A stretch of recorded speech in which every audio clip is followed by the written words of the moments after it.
other video didn't really talk about domain and range, so I want to go ahead and hit on that real fast. So for domain and range, it's basically like what we've done in the past. You can either write it as an inequality, you can write it as interval notation. For this example, I'm going to stick with inequalities. Now, for the domain, what you're basically focusing on is the x-axis here. So you want to see where your graph is pointing, how far it's extending on that x-axis. Now, for quadratics, it's always going to go all the way to the right and then all the way to the left. Okay, that parabola is going to keep extending forever, so it's going to hit every single x value. There's no x value it's not going to hit, as long as it's opening up or opening down, which is a quadratic. If it's opening to this side, it's not a function, so this doesn't apply to this.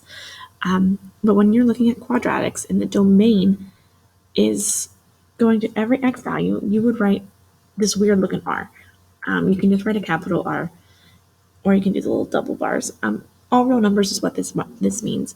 So if you're writing an interval notation, that would be parentheses, negative infinity, comma, infinity, close parentheses, or just the R. So for domain, it should always be all real numbers for quadratics. Now for the range, that's where it's different. So I'm going to go ahead and erase that. So for the range, you're looking at the y values. Now this one will change. It's always going to be including whatever number you have. So you're always going to want to use that greater than or equal to or less than or equal to sign, because you're always including that point in a quadratic. Now, in this example, our first point is starting here at 0, 0, and then every y value continuing up is included. So as you can see, we're using the y value of the vertex here in order to create our inequality. So I have a range here of y is greater than or equal to 0 because it includes the 0 in the vertex, and then everything above it. So that's why it's the greater than or equal to. Okay, if you're writing this in interval form, it would be the bracket and 0. Remember the bracket. Oh, that's writing in white. The bracket is this symbol. So it'd be bracket 0, comma, infinity, parentheses. Either way, the inequality is the easier format for me personally.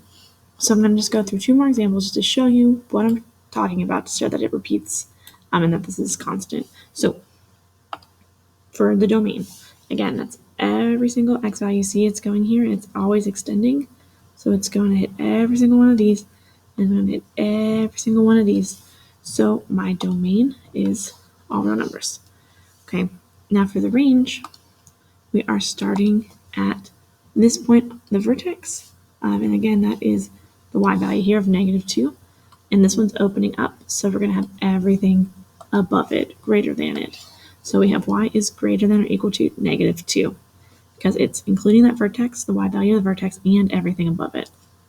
Now if it's opening down, it's going to be slightly different. Domain, again, is going to be the same thing because it's hitting every single x. Even though it's starting over here, it's still going to hit every single value this way and every single value this way. So it is going to be all real numbers. Now for the range, again, we're using that y value, which is -1, which is this right here. And then we're going to go ahead and it's going to be everything below it. So we're going to use the less than or equal to. So our y value is going to be less than or equal to that y value of the vertex.